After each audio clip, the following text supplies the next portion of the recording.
Hey guys, it's Matt Miller with American Wire, and today we're looking at a clip of this feminist confronting Donald Trump during one of his rallies about disrespecting women.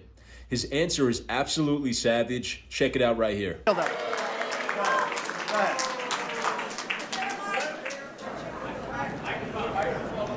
Go ahead. Okay. So maybe I'm wrong. Maybe you can prove me wrong, but I don't think that you're a friend to women.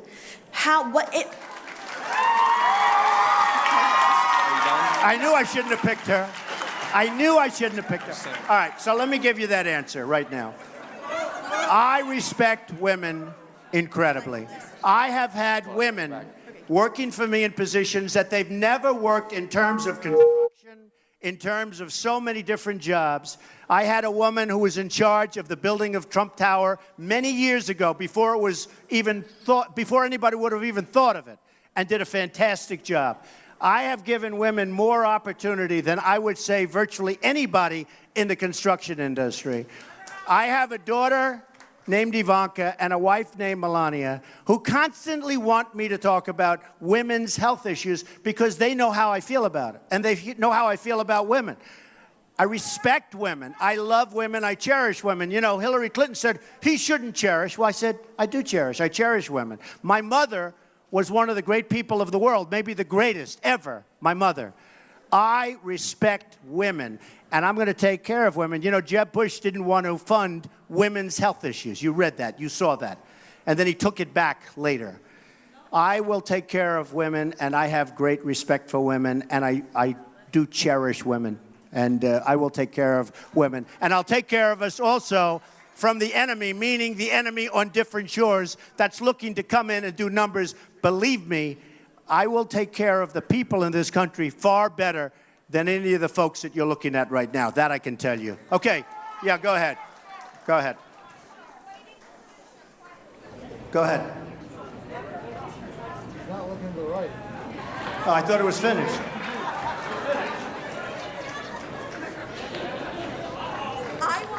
Is it on? Okay. I want to get paid the same as a man, and I think you understand that. So if you become president, will a woman make the same as a man, and do I get to choose what I do with my body?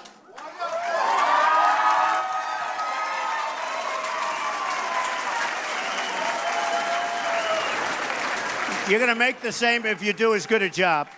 You're going to make the same if you do as good a job. So I think Trump did a great job kind of dealing with this situation, even though it was a hostile question and this girl was trying to put him on the spot and get him razzled. But he did a great job keeping his cool, not getting reactive to it, and answering truthfully, which is that Trump has done a tremendous work elevating women to positions of authority in his own company.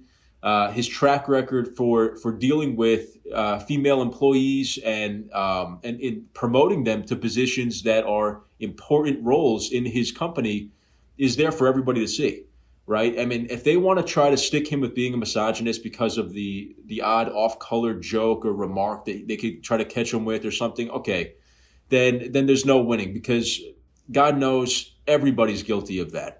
And they're going to find something. If they're looking for it, they'll find it.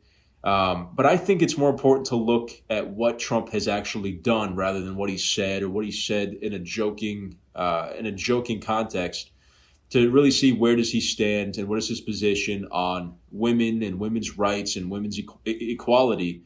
And it's plain to see that this guy is not the woman-hating misogynist that the left is trying to paint him as. This moment here is a great example of how Trump became invincible to the media, right? Most people, most politicians on the right and left would take a question from a feminist activist like this and immediately start trying to defend themselves, very almost like overreacting to it and getting on the back foot a little bit. And it would make them look guilty. It would make them look weak.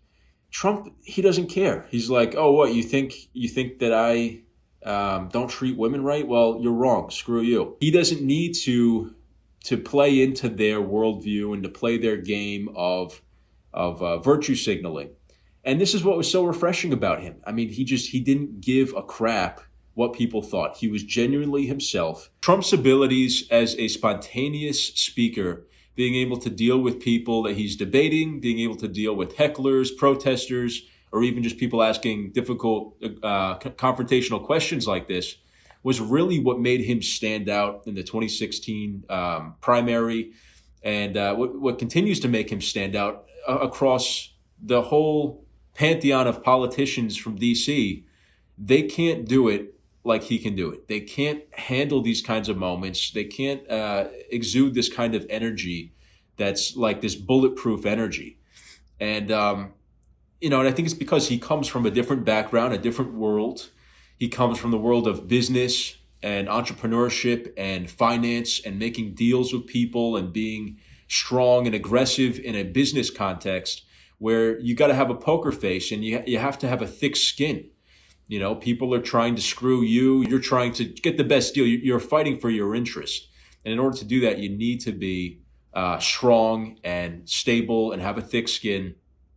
And this translates very well to politics and the political arena, as we see with Trump's meteoric rise and his seeming inability to be taken down by cancel culture. He's been deflecting bullets his whole career here. And it's amazing to watch. And I think that a lot of people who are up and comers have taken a page from his playbook. Vivek Ramaswamy has done that very well. And I think a lot of politicians are now congressional politicians and other people are kind of reinventing what it means to be a political figure. I think being more down to earth, being more say it like it is, being more genuine. People like Tina Forte, Marjorie Taylor Greene, who are not the most prim and proper and polished sort of characters, but they're gritty and they're real and they're not afraid to say what they really think. And I think that the American, a substantial amount of Americans, I'd say the majority of Americans, find that refreshing and love that. They want transparency.